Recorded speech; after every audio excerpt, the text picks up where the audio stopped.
माला गाँच्ने हाम्रो भाषा यहीबाट विस्तार भयो सबले बोल्छन् आज रेडियो डेली मेल।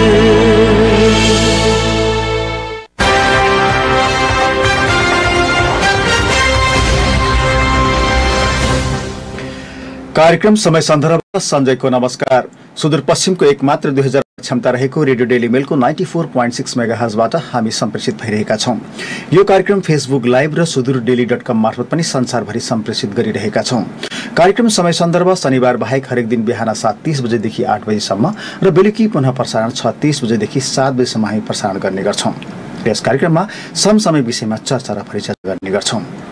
आदरणीय श्रोताबिन, सुदूरपश्चिम प्रदेशले आर्थिक वर्ष 77-78 को लागि 33 अर्ब 38 करोड 13 लाख 48 हजारको बजेट ल्याएको छ र यस बजेटलाई लिएर विभिन्न टीका टिप्पणीहरू पनि भइरहेका छन्। कोही समर्थनमा छन्, कोही चाहिँ विमति पुगेको अवस्था छ। र जहाँसम्म कोरोनाका कुरा गर्ने हो भने हाम्रो देशमा 6551 कोरोना संक्रमित पुगेको अवस्था छ भने क्वारेन्टाइनमा 1,33,009 जना क्वारेन्टाइनमा बसिरहेका छन् भने आइसोलेसनमा 5,531 जना र जसमध्ये 19 जनाको मृत्यु भएको अवस्था छ। र समग्रतामा कुराकानी गर्नका निमित्त आज मैले सुदूरपश्चिम प्रदेश सभाका सभासद माननीय लीलाधर भट्टज्यूलाई मैले कार्यक्रममा निम्ति आएको छु। आउनुहोस् कुराकानी सुरु गरौँ। माननीयज्यू, कार्यक्रममा स्वागत छ। नमस्कार। सन्चै हुनुहुन्छ? ठिक छ। अब कोरोनाबाट कुराकानी सुरु गरौँ, त्यसपछि बजेटमा जाउँला। हुन्छ। सुदूरपश्चिम प्रदेशमा पछिल्लो समयको अध्ययन गर्नुहुन्छ र जुन तथ्याङ्कहरूले देखाइरहेको छ, आइसोलेसनको अवस्थालाई हेर्दै गर्दाखेरि तपाईँलाई के लाग्छ, अब हामी सुदूरपश्चिम प्रदेशमा कोरोनालाई नियन्त्रण गर्न सक्ने अवस्था छ अथवा छैन, के लाग्छ तपाईँलाई? मलाई के लाग्छ भनेपछि मैले स्टार्टदेखि नै भन्ने आएको छु, कोरोनालाई नियन्त्रण गर्नको लागि प्रदेश सरकारले सङ्घ स्थानीय तहका साथसाथै जबसम्म आम सुदूरपश्चिमवासीहरूको एउटा आपसमा सहकारी गर्ने वातावरण बन्दैन तबसम्म यो भयावह अवस्थामा जान सक्छ। किनकि हाम्रा राज्यका निकायहरू, राज्यबाट सञ्चालित इन्स्टिट्युटहरूले मात्रै यो कुरालाई नियन्त्रण गर्न सक्दैन भन्ने कुरा हामी पटक पटक राख्दै आएका छौँ। र अहिले पनि म के देख्छु भनेपछि हाम्रो विगत दशकौँदेखि भनौँ हामीले जुन थलका स्वास्थ्यका संरचनाहरू निर्माण गऱ्यौँ, जस्तो खालको कर्मचारीको प्रशासनिकमा हामीले संरचना निर्माण गऱ्यौँ र जसरी हामीले स्वास्थ्यलाई एउटा आम जनता जोडेर हेर्नुपर्ने कुरा थियो, त्यो कुरामा हामीले विगतका दिनमा गरेका निर्णयहरूले गर्दा आज पनि हामी यो जोखिममा छौँ। विगतलाई मात्रै हामीले कोट्याइराख्नुपर्ने मात्रै हुँदैन, तर वर्तमानमा पनि हामीले जुन खालको प्लानिङ गर्न सक्थ्यौँ त्यसमा केही कमी भएको मैले महसुस गरेको छु र यो स्थिति नियन्त्रण हुँदा बाहिर जान सक्ने खतरा पनि म देख्दैछु। अब यो बेलामा सचेत भएनौँ र अझै पनि हामीले जो परम्परागत रूपमै कुरा गर्ने र परम्परागत रूपमै हिँड्ने हो भने यो स्थिति भयावह हुनसक्छ।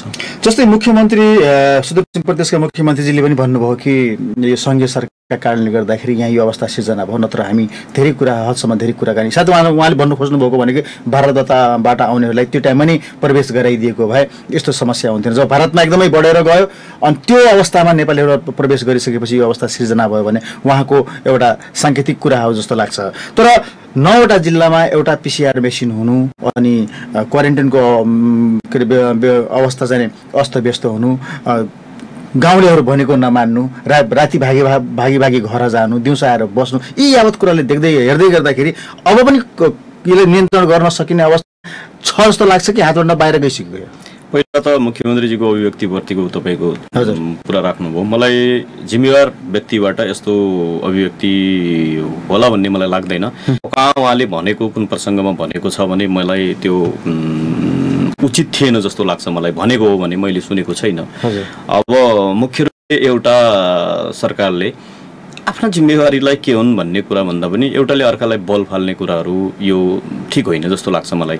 जहाँसम्म कोरोना स्टार्टमै भित्र ल्याइदिया भए भन्ने कुरा हुन्थ्यो भने हामीले त्यो एउटा कपोलकल्पित र मनोगत कुरा हो जस्तो लाग्छ मलाई। किनकि जब लकडाउन भएको थियो, हामी लकडाउन हुने बित्तिकै भारतले बेलुका 8 बजे लकडाउन घोषणा गरेर राति 12 बजेदेखि लकडाउन भन्ने घोषणा गरेको थियो।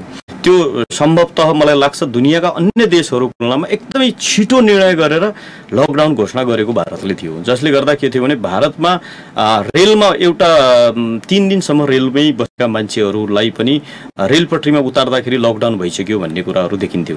भनेपछि राति नै त्यो भइसकेपछि हाम्रो नेपालीहरू भारतको पूर्वदेखि पश्चिमसम्म उत्तरदेखि दक्षिणसम्म सबै सहरहरूमा हुँदाखेरि त्यो राति नै नेपाल सरकारले दोस्रो दिन तिमीहरू आऊ अब सुरक्षित आऊ भनेर पनि उसले लकडाउन खोल्ने र उनले आउन दिने अवस्था थिएन। हो एउटा कुरा के हो भने सीमामा पुगिसकेका व्यक्तिहरूलाई अलिक छिटो गर्न सकिन्थ्यो भन्ने कुरा हो। सीमामा भएका मान्छेहरूलाई भित्र ल्याउने कुरामा अलिक केही कमी कमजोरी भएको महसुस हुन्छ। त्यसका पनि केही आफ्नै प्राविधिक समस्याहरू होलान्, तैपनि जिम्मेवार व्यक्तिहरूबाट यसरी पन्छिनु खोज्नु भन्ने कुरा ठिक होइन जस्तो लाग्छ मलाई। र अहिलेको भयावह जो अवस्थाको कुरा गर्नुभएको छ, मैले हिजो अस्ति पनि धेरै ठाउँमा यो कुरा गर्ने गरेको छु। जब हामी तयारी नै अझै पनि यो तयारी मलाई लाग्छ यो तयारी हामी कसका मा छोडेका छौँ भन्ने मैले बुझ्न सकेको छैनौँ। किनकि यो बिचमा गर्न सक्ने धेरै कामहरू थिए। मैले लकडाउन भएको दोस्रो दिन मुख्यमन्त्री लगायतका सम्बन्धित मन्त्रीहरूसँग मैले टेलिफोनमै पनि लामो कुरा गरेका थिएँ कि आउने बेला जब सिमानाबाट आउने बेला हामीले एउटा रेस्क्यु सेन्टरको रूपमा स्थापना गर्नको लागि 5वटा जिल्ला सदरमुकामहरूमा नजिक सीमाका नजिकमा झन्डै 5000 कम्ती त्यस्तो बस्ने क्वारेन्टाइनको अस्थायी व्यवस्थापन गरौँ। त्यो व्यवस्था मैले खाकासहित प्रस्तुत गरेका थिएँ। त्यसको लागि हामीले सरकारी भवनहरूदेखि लिएर हाम्रा विभिन्न जो भवनहरू छन् त्यसलाई हामी प्रयोग गर्न सक्छौँ। नयाँ संरचना निर्माण गर्नुपर्ने छैन। त्यसको लागि तपाईँ नेपाली सेनालाई सहयोग माग्न सक्नुहुन्छ, नेपाल प्रहरीलाई सहयोग माग्न सक्छ र जिल्ला प्रशासन कार्यालय सहयोग माग्न सक्नुहुन्छ। तर आफै प्रदेश सरकारले गएर संरचना निर्माण गर्ने खालका कुराहरूले त्यो सम्भव छैन, हामीले गर्न सक्छौँ भनेर पनि भनेका थियौँ। र त्यसपछि हामीले के भनेका थियौँ भने ती अस्थायी रेस्क्यु सेन्टरमा बसेका मान्छेहरूलाई स्वास्थ्य परीक्षण गरेर मात्रै स्थानीय तहसम्म पुगाउँ र स्थानीय तहसम्म पुगाउनलाई प्रदेश सरकारले यातायातको व्यवस्थापन प्रदेश सरकारले गर्नुपर्छ र त्यहाँ पुगिसकेपछि स्थानीय तहलाई हस्तान्तरण गर्दा स्वास्थ्य सामग्रीको पर्याप्तताका साथ बजेटको पनि पूर्ण रूपले हामीले हस्तान्तरण गर्नुपर्छ, तब मात्रै हामी कोअर्डिनेसनमा जान सक्छौँ भनेर पटक पटक भन्यौँ। तर हामी गर्दैछौँ भन्ने कुराहरू आए। अहिले हामी देख्दैछौँ यो कुरा समयमै ध्यान पुगाएको भए यो अवस्था हुने थिएन। परिणामलाई अनि प्रदेश सरकारसँग रकम हुँदै पनि पिसिआर मेसिनको खरिद गर्नको लागि अग्रसरता नदेखाउनु, त्यो खर्च गर्न अग्रसरता नदेखाउनु भन्ने किसिमका कुराहरू पनि सुनिन्छन्। यसमा कति सहमत हुनुहुन्छ? मलाई के लाग्छ भनेपछि जब यहाँ सुदूरपश्चिम अरू प्रदेशहरूमा पिसिआर टेस्टहरू सुरु भइसकेको थियो, म काठमाडौँमा थिएँ त्यो बेला हामीले एउटा पनि मसिन नहुँदाखेरि म लगायत केही मान्यजीहरूले पशुको केन्द्रीय अनुसन्धानमा ल्याबमा एउटा पिसिआर मसिन छ है, नयाँ मसिन छ, त्यो प्रयोगमा आएको छैन र त्यो बुटवल जाने तयारीमा छ भन्ने खबर पाइसकेपछि म लगायत सुदूरपश्चिमाञ्चलका हामी 5-6 जना मान्यहरू अहिलेको कृषि मन्त्री घनश्याम भूषालमै हामी पुगेका थियौँ। तपाईँको ल्याबमा भएको नयाँ मसिनलाई सुदूरपश्चिमाञ्चललाई दिनुहोस्, योले नै सुदूरपश्चिमाञ्चल अहिले बस्न सक्ने अवस्था छैन भनेर भनिसकेपछि उहाँले टेक्निकली म यो कुरा बुझ्छु, त्यो ल्याब सुदूरपश्चिमाञ्चलमा बन्न सक्ने खालको अवस्था हो भने म दिन्छु भन्नुभयो। र मलाई लाग्छ 24 घण्टाभित्रै उहाँले यहाँको ल्याब हेर्ने कुरादेखि लिएर यहाँको आफ्नो मन्त्रालय मार्फत रहेका कार्यालयबाट हेर्ने गरेर सुदूरपश्चिमाञ्चलमा त्यो पिसिआर मसिन उपलब्ध गराएको हो। त्यो बेला पनि मलाई लाग्छ धेरै साथीहरूले हाडथाप गरे कसले के भन्ने म त्यसको पछि लाग्दैन।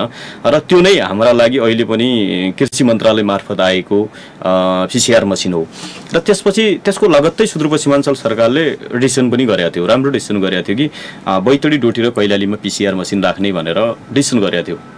तर मलाई कहाँ लाग्छ भनेपछि डिसिसन त राम्रो गर्यो, तर त्यो कार्यान्वयन गर्नका लागि जुन फास्ट्याग हुनु पर्छ। किनकि हो अहिलेको तपाईँको लेखाको हिसाबले हामीले खरिद ऐनमा हाम्रा केही जटिलताहरू छन्। राष्ट्रिय बोलपत्रमा आह्वान गर्ने कुरा, अन्तर्राष्ट्रिय रूपमा पनि खरिद बिक्री गर्दाखेरि निश्चित कानुनलाई पालना गर्नुपर्ने हुन्छ। तर क्याबिनेट डिसिसन गरेर पनि मलाई के लाग्थ्यो भनेपछि आपतकालीन रूपमा स्वास्थ्य सामग्री खरिद गर्नुको लागि हामी क्याबिनेट डिसिसन गर्न सक्थ्यौँ, केही कुराहरूलाई हामीले आग्रह गर्न सक्थ्यौँ। त्यो मलाई किन लाग्छ भने जो कुरा हामी 15-20 दिनमा गर्न सक्थ्यौँ, झन्डै 65 दिन लागिसक्यो। त्यो कुरालाई अझै पनि मसिन खरिदको टेन्डर मैले सुने सप्लायरहरू सेलेक्सन पनि भएको छन्, अब 8-10 दिनमा आउँछन् भन्छन्। तर ठिक छ, त्यो पनि आउँछन्, त्यो पनि ठिक छ। 65 दिन लाग्यो, खरिद प्रक्रियामा समस्या छ, हामीले त्यो खालको डिसिसन गर्न हामीले हिम्मत गरेनौँ। तैपनि अर्को कुरा के देखिन्छ भने त्यो आउने बित्तिकै त अझ पनि जडान हुन्छ त। म त्यहीँनिर हेर्दैछु, मैले मन्त्रीज्यूसँग पनि, सामाजिक विकास मन्त्रीलाई अस्ति सदनमै पनि भने, बाहिर पनि आएर भने तपाईँले मसिन आउँछ, धनगढीमा मसिन पुग्ने बित्तिकै तपाईँले डोटीमा ल्याब बनाउने तयारी गर्नुभएको छ, तपाईँले बैतडीमा ल्याब बनाउने तयारी गर्नुभएको छ, अनि त्यसको लागि आवश्यक बजेट विनियोजित गर्नु भएको छ अनि त्यो जब तपाईँ विनियोजित गर्नु भएको छैन त्यहाँ तपाईँले काम गर्न सुरु गर्नु भएको छैन भने आउने बित्तिकै त्यो सुरु हुँदैन त्यसको लागि त अरू इक्विपमेन्टहरू पनि चाहिन्छन् त्यसका साथसाथै त्यसको लागि जनशक्ति तयार छ त त्यो जनशक्ति करारमा राख्ने या अन्य निकायबाट माग गर्नुको लागि तयार अवस्थामा बसेका छौँ त त्यसो हो भने त आउने बित्तिकै ल्याबलाई स्थापना गर्ने र दोस्रो दिनदेखि जस्तै अस्ति यहाँ PCR मसिन आएको 3-4 दिनभित्रै टेस्ट सुरु भयो त्यो तयारीको होला अझै पनि मलाई त्यो कता त्यो तयारीको अझै पनि त्यो तयारी पुगेन कि अब मैले नजानेको पनि हुनसक्छ तर मैले जहाँसम्म मेरो जिल्लाको कुरा पनि भएको हुनाले मैले जो एकदमै म त्यहाँको प्रमुख जिल्ला अधिकारी स्वास्थ्य प्रमुख अनि अस्पतालको प्रमुखसँग म लगातार सम्पर्कमा छु त्यो हेर्दाखेरि अझै पनि हामी निर्णयकै प्रक्रियामा छौँ कि जस्तो मलाई लाग्छ समग्रतामा सुदूरपश्चिम अझ जटिलतातर्फ उन्मुख हुन सक्ने सम्भावना छ किन स्वास्थ्य पूर्वाधारका कारणले गर्दाखेरि आउनुहोस् बजेटको कुरा गरौँ 33 अर्ब 38 करोड 13 लाख 48 हजारको बजेट हाम्रो अर्थमन्त्री झपट बहादुर बोहराज्यूले प्रस्तुत गर्नुभयो हिजोको दिनमा आर्थिक वर्ष 76-77 को बजेट र 77-78 को बजेटमा जो अहिले के अरे बजेट घोषणा भइसकेको छ यसलाई तुलना गर्दाखेरि के पाउनुहुन्छ तुलनात्मक रूपमा मैले गत 2 वर्षको आर्थिक बजेट भन्दा यो पालिको बजेटमा निश्चित रूपमा केही राम्रो कुरा गर्नु खोजेको मैले महसुस गरेको छु मैले तुलनात्मक रूपमा तर खतराको रूपमा मैले कहाँ देखेको छु भने अलि महत्त्वाकांक्षी बढी भएको जस्तो पनि मैले लागेको छ अब आर्थिक वृद्धि दरको कुरा छ तपाईँ मुद्रास्फीतिको कुरा म देख्दैछु त्यो गर्दाखेरि कार्यान्वयनको पटमा अझै जटिलता हुन्छ कि भन्ने लागेको छ मलाई खुसी एउटा कुरा के लागेको छ भने तपाईँको यो सञ्चार माध्यमबाट पनि मैले भनेको संसद मैले 24 वटा बुदाको बारेमा सरकारको ध्यान आकर्षण गराएको कुरा पनि तपाईलाई थाहा छ मैले जे विषयमा त्यहाँ उठान गरेको थिएँ संसदमा पनि उठान गरेको थिएँ विभिन्न मिडियामा पनि मैले सरकारले गर्न सक्ने कुराहरू र गरेर पनि कार्यान्वयन नगर्न सक्ने कुरामा मैले जो ध्यान दिएको थिएँ र सबभन्दा ठूलो एउटा विषय सुदूरपश्चिमाञ्चलमा सुशासन विधेयकको बारेमा थियो सुशासन अहिलेसम्म लागू किन भएन भन्ने बारेमा हामीले सदनमा पनि भनेका छौँ आम सञ्चारकर्मीले पनि यो कुरा उठाछन् यो पालिको बजेटमा त्यो सुशासन विधेयकका केही इन्डिकेटरहरूलाई छोएको जस्तो मैले महसुस गरेको छु त्यो कसरी भन्न सक्छु अझै मैले त्यो बजेटको ब्रेकडाउन तपाईँको कार्यक्रम पुस्तिका त हाम्रो हातमा पुगिसकेको छैन बजेट संक्षेपमा बजेट वक्तव्य मात्रै आछ तैपनि मलाई के लाग्छ भने जुन तरिकाको मन्त्रीहरूले र मन्त्रालयका कर्मचारीहरूले होमवर्क गरेको हुँदैछौँ त्यसले गर्दा मलाई त्यो बजेटमा कुन कता कति पर्यो के पर्यो भन्ने कुरा त हामी कार्यक्रम पुस्तिका हेरेर हेर्छौँ तैपनि एउटा सिद्धान्तमा मैले कहाँ त्यहाँ अहिले यो राम्रो कुरा आयो जस्तो लाग्छ कि अब जसलाई हामी भन्छौँ एकमुष्ट बजेट हामी अर्थशास्त्रका हिसाबले भन्ने हो भने एकमुष्ट बजेट भन्छौँ विनियोजन हुनु बाँकी भएको बजेट भन्छौँ तर सुदूरपश्चिमाञ्चलको आम बोलीमा अहिले डल्लो बजेट भनेर व्यापक चर्चा हुने गर्थ्यो त्यो यो पालि मलाई लाग्छ 95% त्यो अब हुँदैन भन्ने मैले महसुस गरेँ खुसीको कुरा मैले के भने नीतिगतमा सकारात्मक पक्ष एकदमै हामीले के कुरा उठाउँदै थियौँ भने हिजोदेखि के थियो भने सुशासन जस्तै मानव विद्यालयको कुरा छ एउटा सामाजिक विकास मन्त्रालयमा ल 100 वटा विद्यालय बनाउने बजेटमा आउँथ्यो 100 वटा बजेटको स्कुलको राखिन्थ्यो तर त्यो साउन्डदेखि लिएर कार्यविधि बनाउने निर्देशिका बनाउने त्यो गर्दा गर्दै के देखिन्थ्यो भने चैतको महिनामा विद्यालयहरू छनौट भएर एग्रिमेन्टमा जान्थे जब चैतमा एग्रिमेन्ट गयो भने फिल्ड साइड दिने बेलासम्म त्यो जाँदैन तर अहिले के भयो त भने अब कार्यविधि र निर्देशिकाका पछि लाग्दैनौँ हामी ती विद्यालयहरूका नाम सहित रातो किताबमा आउँछन् त्यसले हुन गर्दै भने एलएमबिएस इन्टी हुने बित्तिकै साउनको फर्स्ट आउँदेखि तपाईँ काम गर्न सक्नुहुन्छ अर्को कुरा के हो भने योजनाहरूमा पनि के हुन्थ्यो भने तपाईँका सिँचाइ 50 वटा सिँचाइका नाम राख्ने तल मल्लकी पैसा राख्दिने भन्ने थियो तर यो पालि के हो भने योजनागत रूपमा पैसा राखिएको जस्तै मठ मन्दिरका कुराहरूदेखि लिएर धार्मिक पर्यटकीय विभिन्न कुराहरूमा पनि के देखिन्थ्यो भने त्यसले के हुन्थ्यो कि मन्त्रालय या या कुनै निकाय त्यसमा या कार्यालय त्यसमा अलिक बढी चलखेल हुने सम्भावना पनि हुन्थ्यो र कार्यान्वयन नहुन सक्ने र अब यो कुराले अहिले मैले यो बजेटमा सकारात्मक पक्ष देखेको छु तर अर्को कुरा मैले यो बजेटमा एउटा कुरा अझै पनि मैले के देख्छु भनेपछि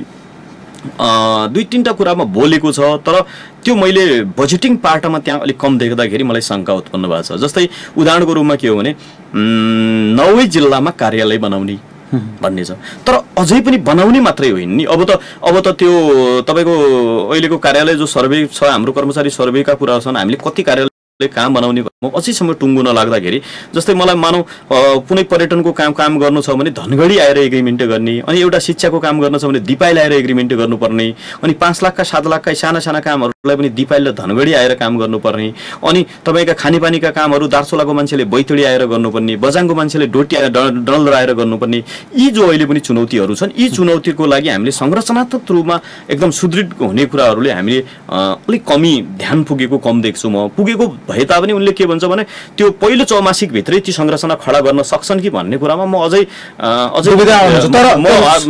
तर समग्रतामा कुरा गर्ने भने हिजोको दिनको बजेट भन्दा अलि परिष्कृत भएर बजेट चाहिँ आएको छ चाहिँ हो। त्यो कुरामा मैले भने नि नीतिगत रूपमै मैले के भने भनेपछि मैले जसरी पहिलो वर्षमा हामीसँग एउटा लय थिएन, दोस्रो वर्षमा त्यसपछि अलि एउटा कुरा थियो भने तेस्रो वर्षमा अहिलेको जसरी पुग्दैखेरिमा हामीले यो जो हुन त हाम्रो यो चौथो बजेट पनि हो, एउटा 3 महिने बजेट हो, त्यसपछिका 2टा पूर्ण बजेटपछिको चौथो बजेट हो यसरी। अब यो कुरालाई समग्र हेर्दाखेरि एउटा अलिअलि खाका बनिसकेको जस्तो छ र यसलाई अझै पनि फ्रेमवर्क भित्र बजेट चाहिँ आएको छ। तर प्रतिपक्षले चाहिँ कनिका छरेको जस्तो बजेट, कोरोना विशेष बजेट, यत्रो महामारी भइरहेको बेलामा कोरोना विशेष बजेट चाहिँ यसलाई सम्बोधन गरिएको छैन, स्वास्थ्यमा एक सम्बोधन गरिएको छ भनेर जुन टीका टिप्पणी गर्ने त्यसलाई कसरी बुझ्नुहुन्छ? मुख्य रूपले प्रतिपक्षको धर्म पनि हो। प्रतिपक्षले सारा राम्रो छ भनेपछि त्यो प्रतिपक्षले भन्ने कुरा हुँदैन। लोकतन्त्रमा प्रतिपक्षले सचेतना अभिव्यक्ति दिन्छ र दिनु पनि पर्छ। तर त्यसमा हेर्ने हो भने डबल बजेट भएको छ। हामीले खुसीको कुरा के हो भने झन्डै मलाई लाग्छ 3 अरब भन्दा बढी स्वास्थ्यमा भएको छ। अब कनिका जहाँसम्म स्वास्थ्यमा मैले देखेको छु 10 ठाउँमा 9वटा जिल्ला र एउटा टिकापुर सहित 10वटा ठाउँमा कोरोना विशेष या संक्रमण विशेष कालका 10 आइसोलेसन भवन कोठाहरू बनाउने कुराहरू पनि त्यहाँ जोडिएको छ। अनि प्रत्येक तपाईको जिल्ला अस्पतालहरूको कुरा छ, प्रादेशिक अस्पताल धनगढी र कञ्चनपुरको कुरामा पनि जोडिएको छ। त्यस्तै गरेर विभिन्न कार्यक्रमहरू जोडिएका हुन्, नजोडिएका छैनन्। अझै यो भन्दा पनि उहाँहरूको एउटा कुरा के देखिन्छ भनेपछि अरू बजेट भन्दा पनि स्वास्थ्य त्यसैमा ध्यान दिनु पर्थ्यो कि भन्ने पनि अब त्यो प्रतिपक्षले आफ्ना पनि तरिका रणनीति पनि हुन्छन् भन्ने कुरा पनि हुन्छन्। त्यसलाई मैले अन्यथा लिँदैन। अब जस्तो आय आर्जनसँग जोड्ने कुरा छ भने कृषि मन्त्रालयमा अहिले कृषि मन्त्रालयको बजेट हेर्ने हो भने धेरै मैले एकदम मसिनो हेर्दाखेरि यो अहिले सङ्घमा पनि कृषि मन्त्रालयको बजेटले नयाँ रूप दिएको देखिन्छ। यहाँ पनि के छ भने तपाईको हिजोसम्म फर्महरू अनुदान जाने कुराहरूदेखि अब उत्पादनमा अनुदान दिने, अनि त्यसै गरी बिजुलीमा अनुदान दिने, त्यसै गरी पानीमा अनुदान दिने, त्यसै गरी मलमा अनुदान दिने, त्यसै गरी यन्त्रहरूमा अनुदान दिने भने चाहिँ अब कृषकहरूले वास्तविक जस्तै मल अनुदान दिने हो भने जसले मल किन्छ त्यसलाई मात्रै अनुदान पाइन्छ। जसले कृषिमा मिटर लगाउँछ, कृषि उपजका लागि मिटरहरू लगाउँछ भने सब्सिडी दिने कुरा, जसले पानीको मिटरहरू लगाउँछ प्रयोग गर्छ त्यसलाई सब्सिडी दिने कुरा। अर्को कुरा चक्लाबन्दी गरेर ल्याउँछ, 100 रोपनी जमिन हुन्छ, 200 रोपनी हुन्छ, 500 रोपनी जमिन हुन्छ, चक्लाबन्दीलाई प्रायोरिटी दिने कुरा। प्रत्येक पालिकामा तपाईको यो कलेक्सन सेन्टरहरू गठन गर्ने स्थापना गर्ने कुरा, प्रत्येक जिल्लामा तपाईको कोल्ड स्टोर बनाउने कुरा, यी सकारात्मक कुराहरू आछन् र यसको तत्कालै देख्ने बेला त यो कता कनिका हो कि जस्तो पनि लाग्छ। तर निगत रूपमा फर्स्ट वर्ष यो तरिकाले जाँदाखेरि यसले इम्प्लिमेन्ट समेट्ने प्रयास चाहिँ यसपटकको बजेट गरेको छ। अब मलाई एउटा कुरा यो बताउनुहोस्, जति बेला सरकार गठन हुँदै गर्दाखेरि मुख्यमन्त्री लगायत मन्त्रीज्यू लगायत तपाईँहरूले धेरै कुराहरू गर्नुभयो। सुपुत मूल्य पसलको कुरा थियो, औषधि पसलको कुराहरू थियो, नगर बसका कुराहरू थियो, जुन त्यो समयमा बोलेको कुराहरूलाई यो बजेटले छोयो कि छोएन तपाईँलाई के लाग्छ? मलाई छुने त छोया छ। मैले मेरा एपिसोडै बुदामा तपाईँले पनि ठ्याक्कै भनिदिनु भयो, मैले सदनमा उठाएको कुराहरू मैले पनि त्यही भनेको छु। मलाई त्यो भन्दाखेरि धेरैवटा साथीहरूले के भन्छन् भने यो सरकारको चर्को विरोध गर्यो, यो प्रतिपक्ष भन्दा पनि कडा भयो भन्ने आरोप पनि लागेको रहेछ। मैले कहाँ आरोप लगाएको छु र मैले आरोप लागेको होइन नि त्यो। तपाईँहरूले डिसिसन गर्नुभयो। तपाईँले पूर्व नगरिकन जस्तै तपाईँले नगर बस बनाउँछु, नगर बस मात्रै होइन त्यो साझा यातायात भन्ने कुरा राख्नु भएको थियो, नगर मात्रै होइन। अनि त्योमा तपाईँले 20 करोड राखिदिनु भयो। अनि तपाईले नीति बनेको छैन, त्यसको सारा अध्ययन गरेको छैन, प्रदेश स्तरको संरचना छैन, जिल्ला स्तरको संरचना छैन, त्यो सञ्चालक कसरी गर्ने भन्ने छैन, त्यो मेकानिजम तपाईको बनिसकेको छैन। सारा कुरा नगर्न पहिलो वर्ष नै तपाईले बजेटै सिधा राखिदिने हो भनेपछि त्यहाँ तपाई कमजोर हुनुहुन्छ भन्ने मेरो पैसाको बुझाइ पनि थियो। तर अब अहिले के छ भने बजेटमा त छोएको छ, बजेट करोड रुपैयाँ छ जस्तो लाग्छ मलाई। संरचनात्मक रूपमा तयारी गरेर अगाडि बढ्ने भनेको छ। अनि जस्तो पहिला के देखिन्थ्यो भनेपछि तपाईको साझा पसल बनाउने भन्ने कुरा त्यहाँ पनि लागू हुन्छ। साझा पसल बनाउने एकदम राम्रो कुरा, लोकप्रिय कुरा। तर साझा पसलहरू बनाउने बेला त्यो सुदूरपश्चिमाञ्चलका को त्यो क्राइटेरियामा पर्छन्, कस्तो मान्छेलाई हामी त्यो सहुलियत दिन्छौँ, हामीले सबैलाई सहुलियत दिन्छौँ कि त्यो मध्ये त्यो क्लियर, त्यसमा 2 मात्रै भएन। त्यो हुँदाखेरिको अनि औषधि कम्पनी गठन गर्ने कुरा, तपाईँको जडीबुटी उद्योग खोल्ने कुरा, यी विभिन्न कुरा जो थिए, जो विभिन्न कुरा जस्तै त्यो सुदूरपश्चिमाञ्चल प्राविधिक विश्वविद्यालय कुरा, पहिलो वर्ष प्राविधिक विश्वविद्यालय स्थापना गर्ने भन्ने छ। अनि अहिले के छ भने त्यसलाई अनुसन्धान गर्ने भन्ने विषय छ। अनि पहिलो वर्ष फाप्ला क्रिकेट मैदान भनेर 5 करोड रुपैयाँ थियो, अहिले डिपिआर गर्दै लागू गर्नलाई 1 करोड रुपैयाँ भन्ने छ के। ती कुराहरूलाई कन्ट्राडक्सनल रूपमा कहीँ छन्। हाम्रो पूर्व तयारी नहुँदाखेरि केही समस्या भयो भन्ने कुरा मैले एकदम क्लियर भयो। तर यो बजेटमा पनि अध्ययन र अनुसन्धानमा बढी खर्च देखिएको छ। अध्ययन गर्ने र अनुसन्धान गर्ने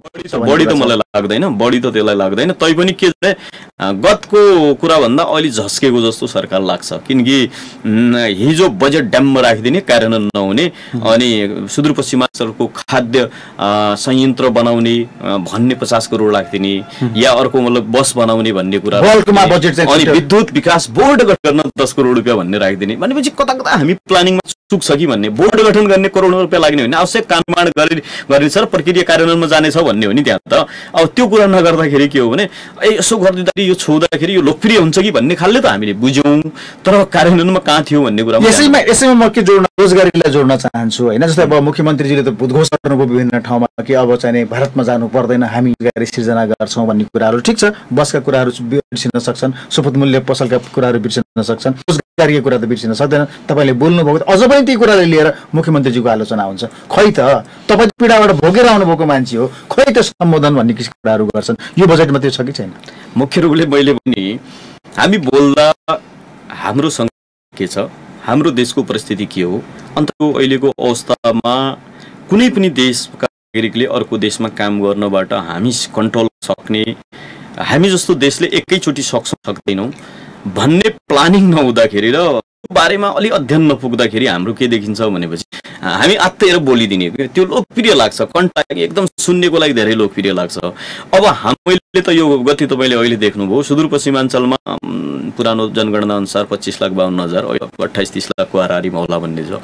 लेटेस्टमा हाम्रो सुदूरपश्चिमको मान्छे इन्डिया या अन्य देश भएका कति छन् भन्ने कुराको पनि तथ्याङ्कसम्म यो कोरोनाले देखिसक्यो कि हामीले डाटा कति छ। जब हामी डाटा नै क्लियर छैनौँ, 1 लाख हो कि अब इन्डियाबाट आउने मान्छे भर्खर मात्रै तपाईँको यो बीचमा 2.5 लाख मान्छे आयो, अस्तिकै यो बन्दको बीचमा पनि कति आयो भने कति आए, क्वारेन्टाइनमा बसेका 65-70 हजारको मात्रै देखिन्छ अहिले पछिल्लो लहरमा। त्यो पहिले कति आए, कहाँ छन्, के गर्दैछन्, कुन गर्छन्, के गर्छन्, कुनै तथ्याङ्क नहुँदिकन मैले अचानक यो सारा गरिदिन्छु भन्ने कुरा, त्यो कुनै अलौकिक शक्तिको जस्तै घोषणा गर्ने कुराले जुन बेला त्यो घोषणाहरू जसले पनि गरोस्, मैले यो कुरा भन्दैन, यो जसले पनि यस्ता खालका घोषणा गर्दाखेरि आफ्नो अर्थव्यवस्थालाई हेरेर, आफ्नो अर्थव्यवस्थालाई र हामी कहाँ छौँ, कुन लेभलमा छौँ, हो बिस्तारै बिस्तारै हामी परनिर्भर हटाउनेछौँ र अन्य देशहरूमा र अन्य ठाउँमा भएका मान्छेलाई घटाउनु भन्ने कुरा त ठिक हो, तर एकैचोटि म सक्दिन्छु भन्ने कुरा मा कता कता यो अहिले देखिहाल्यो। हजुर, अब आउनुहोस् बजेटको कार्यान्वयन पछिको कुरा गर्छ। सबभन्दा समस्या कार्यान्वयन पक्षमा हुन्छ, बजेटहरू आउने गर्छ। यसपटक त झन् अझ के म खतरा के देखिरहेको छु भने सङ्घीय सरकारले बजेटमा अनुदान दिने अथवा सहयोग दिने अथवा रकम दिने हुन्छ प्रदेश सरकारलाई, अनि सङ्घीय सरकारका अर्थमन्त्रीजी पैसा चलाउन गाह्रो भयो भन्ने किसिममा बोल्दै हुनुहुन्छ।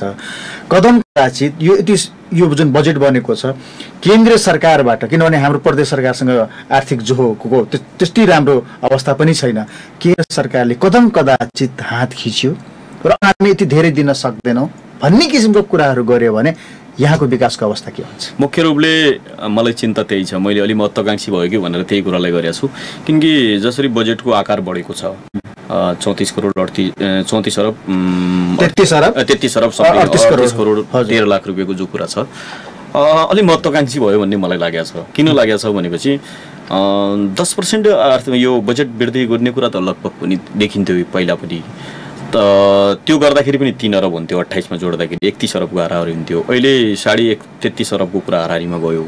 दोस्रो कुरा के हो भने हाम्रो आर्थिक स्रोत सङ्कुचन हुन सक्ने सम्भावना हामीले देखिया छौँ। त्यो बेला मलाई लागेको थियो बजेट 25 अरब भन्दा माथि जाँदैन कि भन्ने मैले सोचेको थिएँ, तर यो 8 अरब 9 अरब जो बढेको छ। अब स्रोतको रूपमा मैले आर्थिक स्रोत व्यवस्थापनको कुरा पनि हेरेँ, आर्थिक स्रोत व्यवस्थापनमा ठुलो हिस्सा सङ्घको छ यहाँ। दोस्रो कुरा 10 अरब सञ्चित कोषको पैसालाई खर्च गर्नेछौँ भनेर भनेको छ। अनि त्यसले गर्दा कता कता के देख, सञ्चित कोषको पैसा त उनीहरूसँग बस्न सक्छ किनकि त्यो विगत वर्षदेखि भएको पैसा सञ्चित कोषमा पैसा छ, तर सङ्घीय सरकारले राजस्व बाँडफाँडको कुरा जो राखेको छ र सामान्यकरण अनुदानको जो पैसा राखेको छ त्यो कता कता राजस्व नै असुल नहुँदाखेरि राजस्व असुलको बाँडफाँडको कुरामा कहीँ न कहीँ झस्काउँछ है। यो निर्णय पनि गरिसक्यो नि, दोस्रो निर्णय पनि गरिसकेको छ। कर ट्याक्स तिर्ने जुन कुराहरू छ, लकडाउन खुलिसकेको 30 दिनमा भित्र चाहिँ तिर्नुपर्ने भन्ने सकिसकेपछि अब उद्योग व्यवसाय धराशय भइरहेको अवस्था छ। अब ठिक छ, कार्यान्वयन पक्षलाई हेर्ने हो भने लागू गर्ने जुन छ नि, यो जटिलता कति देख्नुहुन्छ? मैले त एकदमै जटिलता नै त्यही देखेको छु। मैले हिजो भने जटिलता तपाईँको कार्यान्वयन पक्षमा हो। अझ पनि हाम्रा संरचना तहसम्म निर्माण नभइसक्नु र हाम्रो दक्ष शक्ति त्यो लेभलको जनशक्ति हामीसँग अभाव हुनु र 1000 भन्दा बढी जनशक्ति हाम्रो प्रदेशमा समायोजन भएर आएकोमा पनि अहिलेसम्म पनि झन्डै 1/3 मात्रै यहाँ हुनु, 800-900 को हाराहारीमा हाम्रो कर्मचारी हुनु र न लोकसेवा आयोगको गठन गरेर हामी कर्मचारी भर्ना गर्न नक्नु र त्यसका साथसाथै हामीले संरचनात्मक सुधारका कुराहरूमा प्रयत्न नगर्दाखेरि बजेट कार्यान्वयनमा अझै ठुलो चुनौती हुनेछ र योलाई हामीले समयमै यो कुरालाई ध्यानमा दियौँ र हामीले बजेट मन्तव्य मात्रै गयौँ र ठुल्ठुलो बजेटको मात्रै घोषणा गऱ्यौँ भनेपछि अझै हामी गाह्रोमा पर्न सक्छौँ भन्ने लाग्छ मलाई। कार्यान्वयनमा अझ पनि एकदम चुनौती छ र यो सम्भवै छैन त म भन्दिनँ, किनभने दृढ इच्छा शक्ति राजनीतिक नेतृत्वमा र प्रशासनिक नेतृत्वमा त्यो अहिलेसम्म देखिन्छ होला। अब देखियो कि देखिएन यो मूल्याङ्कन त तपाईँहरूले कुरा यो मैले यो हामी आफ्नो ठाउँमा हामी पनि मूल्याङ्कन अहिले पनि सुनिन्छ। अलिकता चर्को अलिकता कडा स्वरले बोल्ने माननीय लीलाधर भट्ट अलिकता नहुनु भएको छ यसपटक उहाँको चाहिँ संसदीय क्षेत्रमा अलि बजेट परेको तपाईँले यसो छ क्या, तपाईँ जहिले बजेट आउँछ तैलेतिर त्यस्तै भन्नुहुन्छ। अनि मलाई साथीहरूले के भन्छन् भने मैले इस्युगत रूपमा उठाउँछु। हिजो तपाईँले 1 महिना पहिलेको संसदको रेकर्डहरू हेर्नु र नीति तथा कार्यक्रमको संसदको रेकर्ड हेर्नुहोस्। मैले जहाँ दिनुपर्ने हो त्यहाँ सरकारलाई र संसदीय दलमा कहीँ छोडेको छैन, मैले भन्ने कुरा कहीँ छोडेको छैन। अनि बजेटिङको पटक जहाँसम्म कुरा हो भने मैले त्यो बजेट सवालमा मेरो निर्वाचन क्षेत्रमा जसरी बजेटको लागि प्लान दिएको छ त्यसमा छिटफुट होला नि। छिटफुटमा हामी त्यति सबै ठाउँको कुरा हामीले बुझ्ने कुरा पनि हुँदैन, किन डिमान्ड आउने कुरा धेरै ठाउँमा डिमान्ड आउँदाखेरि त्यो सबै कुरा आँखाले मान्छेको त के बुझिन्छ भने तपाईँले एउटा राम्रो प्रसङ्ग उठाउनु भयो। धेरै ठाउँमा के हुन्छ जस्तै पानी कम सिँचाइका योजना हाले अनि यस्ता सडक ठुलो थिएन भने यस्ता कुरा पनि आउँछन्। हुनसक्छ त्यसमा म नकार्न सक्दैन, किनभने तपाईँको त्यहाँ पब्लिकबाट यस्तो योजना चाहियो भनेर भन्ने हो भन्ने बित्तिकै त जस्तै मेरो निर्वाचन क्षेत्र 43 वटा वडा छ, झन्डै 1.5 लाख भन्दा बढी जनसङ्ख्या छ। तपाईँको 2 महिना पनि तपाईँले त्यो जान सक्नुहुन्न। झन्डै 1000 भन्दा बढी साना गाउँहरू छन्, हामी त्यसरी त पुग्न सक्दैनौँ। त्यो सानो भूगोल भएका जस्तै कैलाली कञ्चनमा त 2 घण्टामा आफ्नो निर्वाचन क्षेत्र घुम्न सक्ने जस्तो अवस्था हुँदैन। त्यो हुने बेलामा कहीँ त्यस्तो त पनि हुन्छ। त्यो तर खोज्दाखेरि कार्यान्वयन गर्नुपर्छ भन्ने होइन, त्यो प्रस्तावित बजेट मात्रै हो, त्यो गरिहाल्नुपर्छ भन्ने होइन। त्यस्तो ठाउँमा बजेट छ भने सम्बन्धित कार्यालयले जाने बेला सर्वे गर्ने बेला डिजाइन गर्ने बेला उपयुक्त होइन भनेर छोड्नुपर्छ। मैले गत पनि भनेको छु, गत साल पनि त्यस्ता योजनाहरू छुटेका छन्, पनि त्यस्तो छोड्नुपर्छ भन्ने पनि हो। कार्यान्वयनमा तपाईँको कार्यान्वयनमा के हो भने योजना आइसक्यो भने त्यो गर्नै पर्छ भन्ने हुँदैन, किनभने त्यो फिजिबिलिटी छैन भन्ने कुरा प्राविधिकको आँखाले त्यस्तो गर्नु हुँदैन भन्ने। जहाँसम्म बजेट पछि तपाईँ बोल्नुहुन्छ भन्ने कुरा एउटा लिमिटेसन छ, हाम्रो पनि छ। पार्टीभित्र कहाँ कसरी बोल्ने भन्ने कुरा पुरा लिमिटेसन भित्रै हुन्छ। यो कुरा अब संसदीय पार्टी पनि तपाईँले बुझ्नु भएको छ र सम्बन्धित ठाउँमा भने सुधार कहाँ गर्ने, कमी कमजोरी कहाँ छ, राम्रो कुरा कहाँ छ, मैले कहीँ हिजो यसपटक मुख्यमन्त्रीजीले त स्वीकार्नु भयो कि हो हामीले चलाउन सकेन, उहाँसँग बसेर मिटिङ बैठक पनि आएन तर तुरन्त बैठक पनि बोलाइयो, कुराकानी गर्यो। त्यसले गर्दाखेरि अब सभासदज्यूहरू पनि दङ्ग हुनुहुन्थ्यो। ल अब इन्टरेक्सनमा मुख्यमन्त्री जानुभयो, अब यो कुरा भइसकेपछि बजेट पनि आयो, अब यो सरकारले विकासमा गति लिन्छ भन्ने कुरामा ढुक्क हुन्छ कि होइन? दङ्ग हुने कुरा र त्यो सभासदहरू दङ्ग भए वार्ता हुने बित्तिकै आफ्नै संसदीय दलको मिटिङ बोलाउने र त्यसमा बोलायो भन्नेमा दङ्ग हुने कुरा पनि भएन। त्यो संसदीय दलका मिटिङहरू बस्नुपर्ने, छलफल गर्नुपर्ने, नियमित प्रक्रिया ढिला हुँदाखेरि आलोचना होलान्, त्यहाँ हुने कुरा पनि भयो। दोस्रो कुरा हामीले त्यहाँ सुझाव के दियौँ, हामी अझ पनि कार्यक्रम पुस्तिका हेर्दैछौँ। अब कार्यक्रम पुस्तिका नहेरुन्जेलसम्म हामी धेरै कुरा भन्न सक्दैन। जे कमिटमेन्ट गरिएको थियो संसदीय दलमा, संसदीय दलले सांसदहरूले त्यो बाहिर जसरी आछ योजना माग्ने, योजनामा बाँडफाँड गर्ने, त्यो भन्दा पनि हामी के भन्दछौँ भने चाहिँ सन्तुलित विकास भने के हो भने त्यो भागवण्डाको विकास होइन। हामीले अझै पनि क्लियर भनेका छौँ। अझै पनि हाम्रो क्लियर के छ भने कैलाली र बैतडीलाई निर्वाचन क्षेत्रवाइज दामासाई गर्यो भन्ने कुरा या दार्चुलाले दामासाई गर्यो भने हामी स्वीकार गर्दैनौँ। किन गर्दैनौँ भने त्यो सम्भवै हुँदैन। त्यो कसरी सम्भव हुँदैन भने कैलाली कञ्चनपुरमा रेल आउँदैछ भनेपछि दार्चुला बैतडीमा रेल जान्छ र? अनि कैलाली कञ्चनपुरमा सेती र महाकाली जस्ता प्राविधिक अस्पताल बन्छन् भने त्यसो भन्ने हो त भने ती 300 शय्याका बेडहरू त हामीले पनि माग्नु पर्ला नि। त्यो एयरपोर्ट पनि एकदम त्यहाँको भौगोलिक कठिनाइ, त्यहाँको दुर्गमता, त्यहाँको जनता अहिलेसम्म पनि कहाँ छन् भन्ने कुरा र अब एकदमै हिजो पिच रोड भइसकेको छ, चौडा बनाउनु पर्ने होला, एयरपोर्ट बनेको छ बनाउनु पर्ने होला, अस्पताल क्षेत्रीय अस्पताल बनेका छन्, प्रादेशिक अस्पताल बनेका छन् बढाउनु पर्ने होला, त्यसमा हाम्रो थियो। तसो दामासाईका गएकाले कुरा गर्ने हो भने त त्यो त सम्भवै छैन नि। जसो दार्चुलाको खण्डेश्वरीमा तपाईँको बैतल दुर्गम सिगास होला, पुर्चुनी होला, तल्लो सेराड क्षेत्र छ, त्यहाँ एउटा सिमेन्टको कट्टा 1200-1300 पुग्छ भने धनगढीमा 900 पुग्छ। अनि त्यहाँ र यो बराबर जोड्न खोज्न थाल्यो। यहाँ एक परिवारलाई खानेपानी पुगाउनलाई तपाईँ 1 लाखमा तपाईँ बोरिङ गरेर पाउन सकिन्छ भनेपछि त्यहाँ एक परिवारलाई पानी पुग्ने भने औसतन रूप तपाईँको 10 लाख पनि पर्न सक्ने हुन्छ। किनभने 20 परिवार छ, धेरै टाढाबाट पानी ल्याउनु पर्ने छ, पानी नभइदियो 1 किलोमिटर सडक काट्नु पर्ने छ भने तपाईँको 20 लाख, 30 लाख, 50 लाख भन्दा बढी पनि रकम जान सक्ने अवस्था छ भने तराईमा 20 लाख रुपियाँ चाहिँ ग्रेभल गर्नुपर्ने हुन्छ। त्यो कुराले धेरै कुरा हुन्छ। त्यो हिसाबले सन्तुलित विकास हामीले विकासको मूल पछाडि परेको क्षेत्र वर्ग त्यसलाई जोड्ने गरेर गर्नुपर्छ भन्ने नै हाम्रो माग हो मुख्य रूपले। गतिमा परिवर्तन हुन्छ कि हुँदैन विकासको गतिमा? किनभने वास्तवमा जसरी प्रदेश सरकारको आलोचना भयो, जसरी मन्त्रीज्यूहरूको मुख्यमन्त्रीज्यूको आलोचना भयो, तपाईँ सत्ता पक्षसँग सम्बन्धित हुनुहुन्छ, धेरै कुराहरू सुन्नु होला। अब बोल्न तपाईँलाई पनि गाह्रो हुन्छ, तपाईँले अघि नै भन्नुभयो लिमिटेसनहरू हुन्छन्। तर यसपटकको बजेटले अलिकति सरकारलाई पुसअप गरेर धक्का दिएर प्रदेश सरकार चाहिँदो रहेछ, प्रदेश सरकार हाम्रो छ, सिंहदरबारको अधिकारको महसुस भयो भन्ने किसिमको अनुभूति दिलाउन सक्ने अवस्था देख्नु छ? यो पटकको सरकारले मात्रै होइन, यो बजेटले मात्रै होइन, अनुभूति दिनै पर्छ। मैले पटक भनेको छु, सदनमा पनि भनेको छु कि सरकार असफल हुन सक्छ तर व्यवस्था परिवर्तन हुन सक्दैन। संघीयता गाह्रो हुन सक्दैन, व्यवस्था गाह्रो हुँदैन, संघीयता धरापमा पर्दैन। किनभने हाम्रो संविधानले र संघीयताको मूल मर्म नै के हो भने संघले नीति बनाउने र ठूला राष्ट्रिय स्तरका प्रोजेक्ट बनाउने, प्रदेशले विकास निर्माणका कामहरू, ठूलो विकास निर्माणका कामहरू गर्ने र स्थानीयले सेवाग्राही गर्ने कामहरू नै मुख्य रूपमा काम हुन्। र यो तरिकाले गइरहेछ, त्यो गएकै छैन भन्ने म लाग्दैन। किनकि मैले देखिरहेको छु अहिले झन्डै 21वटा सडकहरू, सुदूरपश्चिमाञ्चलका 21वटा सडकहरू बहुवर्षीय टेन्डरहरू जाँदैछन्, जहाँ करोडौं, 50 करोड, 70 करोड, 80 करोडका टेन्डरहरू भएको छन्। र हामीले लक्ष्य राखेका छौँ 3 वर्ष। मैले यहाँ राखेँ जस्तै अब तपाईँ भौतिक पूर्वाधारको विकासलाई विकास मान्नुहुन्छ कि ह्युमन इन्डेक्स सूचाङ्कहरू, मानवीय सूचाङ्कहरूलाई बढेकोलाई विकास? दुईटै कुरालाई मान्छु। मैले कुरा भन्छु भने जो मानव सूचकाङ्कका कुराहरू छन् त्योलाई भौतिक पूर्वाधारसँग जोड्नुपर्छ जस्तो लाग्छ।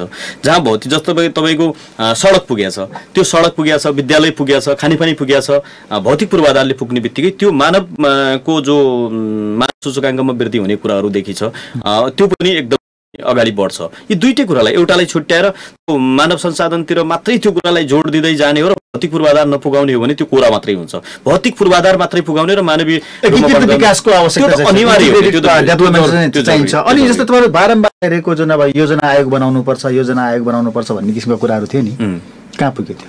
त्यो त मुख्यमन्त्रीज्यूलाई सोध्नु होला, त्यो त मैले भन्ने कुरा भएन। तपाईहरु छलफलमा बस्नु भएको थियो, बैठकमा बस्नु होइन, यो कुरामा हामीले कुरा गर्नुहुन्छ, हामीले पटक किन बन्दैन, किन बनाउन चाहदैन? अझ हामी सोध्छौँ किन बन्दैन भने, हामीले लोकसेवा आयोग बैठक किन भएन भनेर पनि सोध्छौँ, अझ सोध्छौँ। अनि योजना आयोग किन बनेन भनेर गर्छौँ। अनि विभिन्न खालका मैले भने नि हामीले राखेका सरकारले गरेका राम्रा निर्णय कार्यान्वयन किन भएन भन्ने त खबरदारी त गरिरहन्छौँ नि हामी त।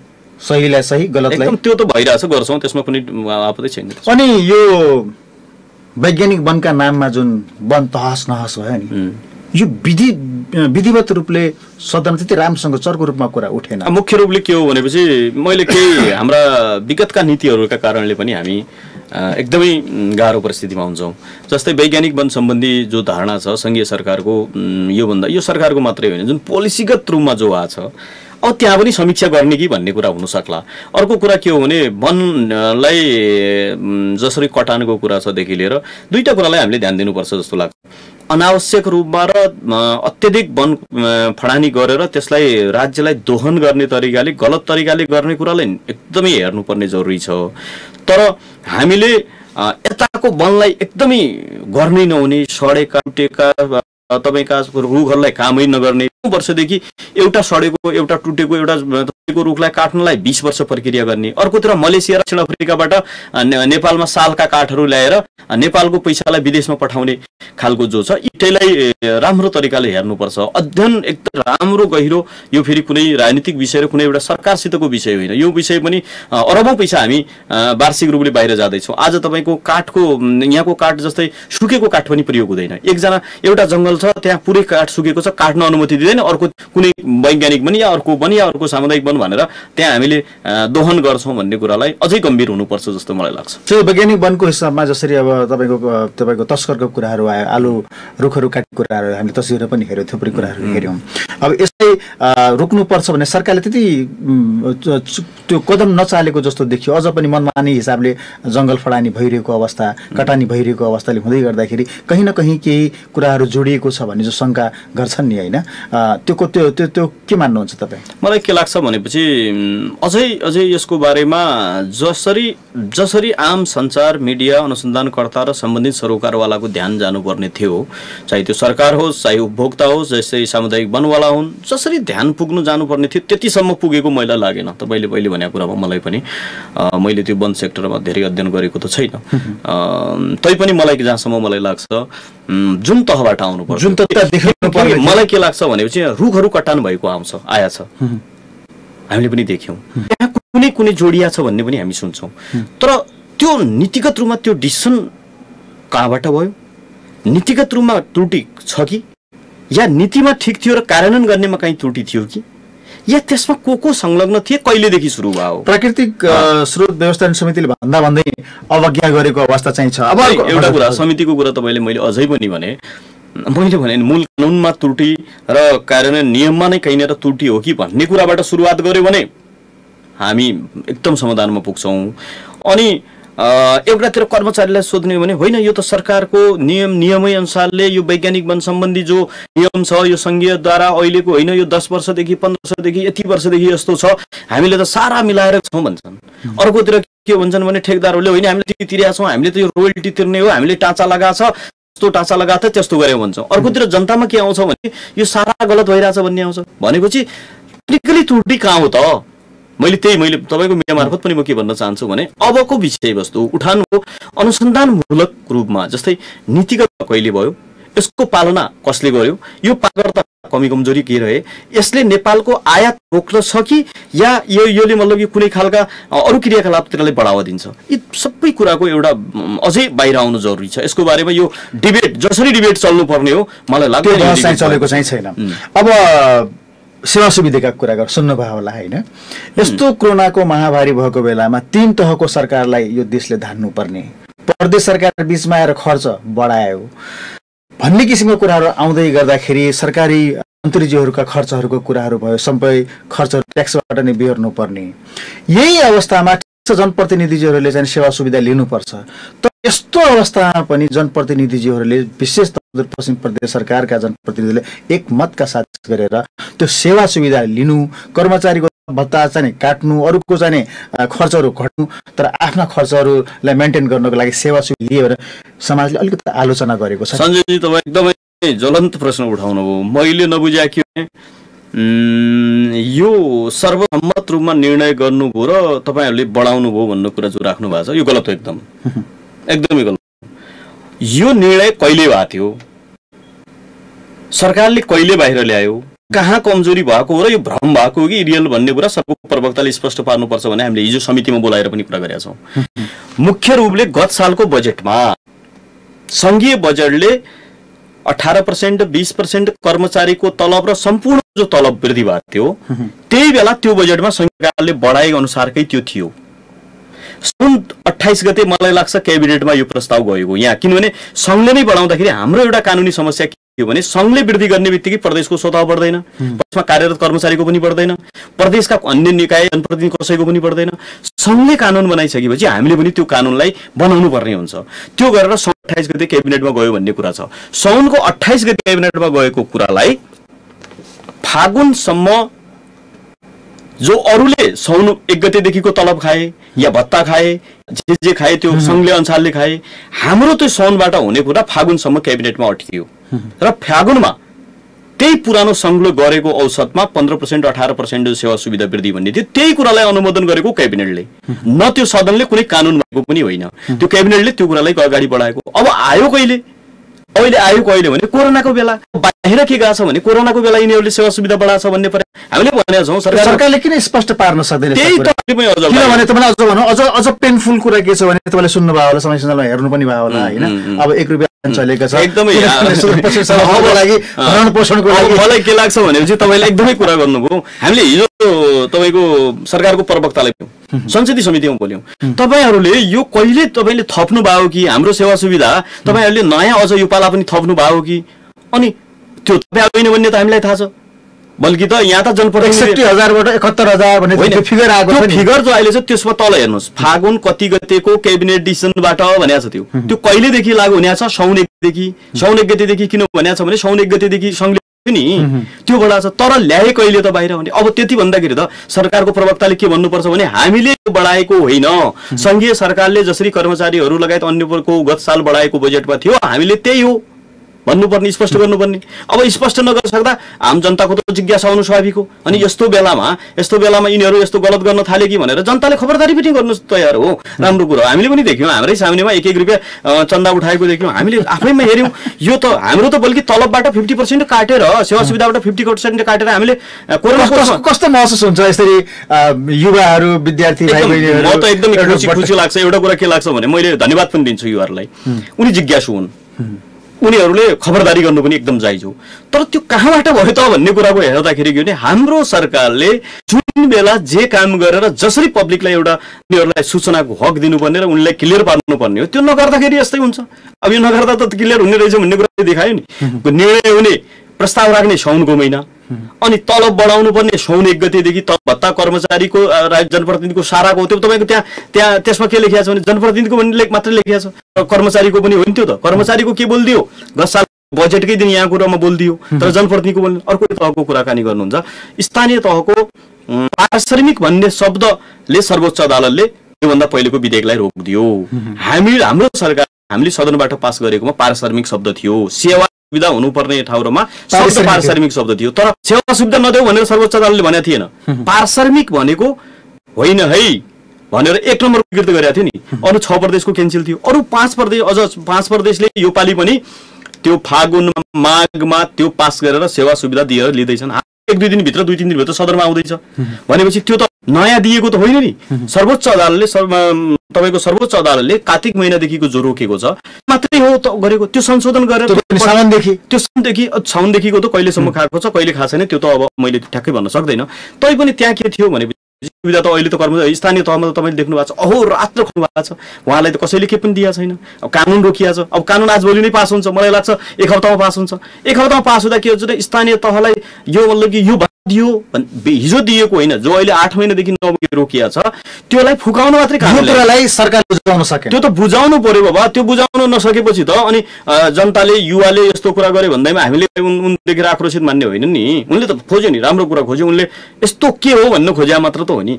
मैले तपाईँको बहसमा पहिला पनि भनेको थिएँ, कर्म जस्तो एउटा वडा अध्यक्ष दैनिक काममा छ, एउटा वडा सदस्य छ, एउटा कालिकाको अध्यक्ष उपाध्यक्ष अहोरात्र कर्मचारी भन्दा त्यसको कुनै टाइम छैन, तर उसलाई सेवा सुविधा राज्यले दिने कुरा त्यो बिग्रेकी दिएको कुरालाई हामीले कानुनी ढाँचामा मात्रै ल्याउन खोज्दैछौँ। अब कानुनी ढाँचामा ल्याउन खोज्दाखेरि यस्तो बेलाको कुरा छोडिदिएर यो मतलब भत्ता मात्रै बढाउन थाल्यो भन्ने नजरले हेर्ने एकदम जायज। विगतदेखि रोड कन्टिन्युटीको रूपमा त्यसलाई कानुनी रूपमा ढाँचामा गरे भने एकदम ठिक। अब त्यो गर्ने जिम्मा हाम्रो हो। त्यो कसको जिम्मा भने सरकारको जिम्मा हो, सबैको। यसमा त जस्तै प्रतिपक्षको कुरा पनि सोध्नु न। यो धारणामा सेवा सुविधाको बारेमा अहिले साँच्चीकै प्रदेशका मान्यहरू सरकारको सेवा सुविधा बढायो हो कि भनेर तपाईँ प्रतिपक्षको नेतालाई सोध्नु पनि भन्छ। त्यो त हिजो पनि हामीले समितिमा छलफल गर्यौँ, म पनि छु, म पनि यसबारेमा। सरकारको मौनता किन?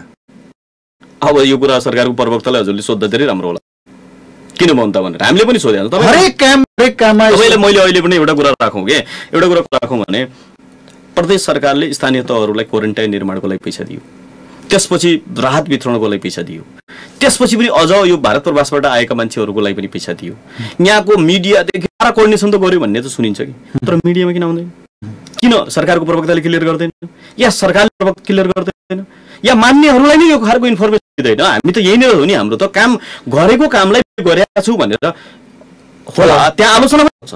1-2टा कुरामा आलोचना, कुनै कुरामा आलोचना हुनसक्छ, यो ठिक थिएन भन्ने पनि हुनसक्छ। त्यो त फेस गर्न सक्नु पर्यो नि। आफूले गरेको डिसिजनहरूलाई मैले यो डिसिजन ठिक गरेको छ, मेरो सरकारले ठिक गरेको छ भन्ने तरिकाले जब जनताका बिच जान सक्नु भएन भने त भोलि त त्यो प्रश्न त उठाउँछन् नि। त्यसमा दुई मात्रै भएन, त्यसलाई जनताले लोकतन्त्र हो, लोकतन्त्रमा मान्छेले प्रश्न उठाउने कुरा नै धेरै नराम्रो हो जस्तो लाग्दैन मलाई। तर आजको दिन यसरी कुराकानी गर्दै गर्दाखेरि प्रदेश सरकारका गतिविधि हेर्दै गर्दाखेरि सामाजिक सञ्जालमा र बाटोमा कुरा सुन्दै तपाईको आफन्तसँग पनि कुरा हुँदै गर्दाखेरि के कुराको डर लाग्छ तपाईलाई? मलाई त त्यस्तो डर त लाग्दैन। मलाई त एकदमै के छ भने कहीं एक्सिडेन्ट हुने त हैन प्रदेश सरकारको? अब सरकारको एक्सिडेन्ट हुने कुरा त ड्राइभरले कसरी गाडी चलाउँछ भन्ने कुरा हो। त्यो गाडी दिइसकेपछि सिटमा बसालिसकेपछि उसले गाडीलाई राम्रो आँक्नु के भने एकदमै राम्रो पुग्ला। प्यासेन्जर त तपाईँहरू हो नि त। अब पेसेन्जरलाई त डर त हुन्छ नि, किन हुँदैन? डर हुन्छ, यो ड्राइभरले कतिखेर के हुन सक्छ भन्ने कुरा त कसैलाई पनि डर त्यो त हरमेसा लोकतन्त्रमा सब हरमेसा हुन्छ। यसमा दुई मात्रै हुँदैन, यसलाई हामीले कहीँ अन्यथा मान्नु पनि हुँदैन। ड्राइभर साहबले ड्राइभिङ कस्तो गर्नुहुन्छ त्यसैमा फरक पर्ने। अब त्यो इन्जिन कस्तो छ, गाडी कस्तो छ, त्यहाँ बस्ने त्यो कन्डिसन कस्तो छ, उसले समय समयमा चेक गरेको छ कि छैन, त्यहाँ दिनुपर्ने चिजहरू छ कि छैन भन्ने कुराको सावधानीपूर्वक अप्नायो भए राम्रै चल्छ। होइन आफू मात्रै एक्सलेन्ट चलाउँदैछु भन्ने तर पाठपुर्जा बिग्रिसकेका छन् भन्ने समयमा देखेर पनि जे पनि हो। गाडी चाहिँ ब्रान्ड नै हो, नयाँ नै गाडी हो होइन। अब त्यो गाडी अब यस्तो नयाँ पुरानो भनिदैन, टेक्निकल कुरामा त्यो संसदीय कुरामा नयाँ र पुरानो भन्ने तान्छ कि तान्दैन त्यो अब भविष्य देखाउँछ। तर यसपटकको बजेटलाई लिएर जसरी हामी कुराकानी गर्यौँ त्यसको लागि धन्यवाद दिन चाहन्छु। अन्तमा के भन्न चाहनुहुन्छ? थुप्रै श्रोताले सुनिरहनु भएको छ र विशेष त सेवा सुविधाको बारेमा पनि। म सेवा सुविधाको बारेमा पनि म के भन्न चाहन्छु भनेपछि जसरी सरकारले स्पष्ट पार्न सक्नु पर्थ्यो पारेन। तपाईँ कन्भिन्स हुनुहुन्छ, तपाईँले पनि हेर्नु होला, तपाईँको मिडियाले पनि हेर्छ, सारा श्रोताहरूले पनि हेर्छ। यो मलाई त लाग्दैन हामीले कहीँनिर पनि त्यो बढायो, न सदनमा पनि त्यो कुरा आछ। अब के हो भने चाहिँ सरकारले समयमा डिसिसन नगर्न सक्दाको अवस्था हो यो। किनकि गत साल अषाढको जेठको 15 गते बजेट आयो, साउन 1 गतेदेखि तलब वृद्धि हुने भनेर सबैले भयो, सबै कर्मचारी मित्रलाई थाहा छ, सबैले थाहा छ। अब त्यो कुरा साउनमै डिसिसन गरिदियो भए त्यो त आउँदैन थियो। त्यो डिसिसन एउटा डिसिसनलाई साउनमा गर्ने डिसिसन फागुनसम्म लुकाउने, फागुनको डिसिसन जेठको महिना बाहिर आउने हो भने त मान्छेले बढाएको हो कि भन्ने कुरा त स्वाभाविक हो नि। त्यो स्वाभाविकलाई चिर्छ, यथार्थ कुरा यो हो भनेर फेस गर्न सक्नुपर्छ। फेस नगरेपछि गाह्रो हुन्छ नि, त्यसमा दुई मात्रै छैन। त्यसमा दुई मत छैन। हस्, धन्यवाद दिन चाहन्छु। एकदमै सूक्ष्म तरिकाले बजेटको विश्लेषण गरिदिनु भयो र सेवा सुविधा बारेमा जुन स्पष्ट पार्ने तपाईँले जुन जमर्को गर्नुभएको छ। अब हेरौँ तपाईँका कुराले सुनेर कतिजना कन्भिन्स हुन्छन्, कतिजनाले विश्वास गर्छ। तर समय दिनुभएको धेरै धेरै धन्यवाद सञ्जय। आदर्श श्रोताबिन, मैले कुराकानी गरेँ सुदूरपश्चिम प्रदेश सभासद माननीय लीलाधर भट्टज्यूसँग मैले कुराकानी गरेँ कोरोना, बजेट र उहाँको सेवा सुविधालाई लिएर विभिन्न पक्षमा कुराकानी गरेँ। कार्यक्रम सुनिदिनु भएकोमा, कार्यक्रम हेरिदिनु भएकोमा तपाईँलाई धेरै धेरै धन्यवाद दिँदै म पनि बिदा हुन्छु। नमस्कार।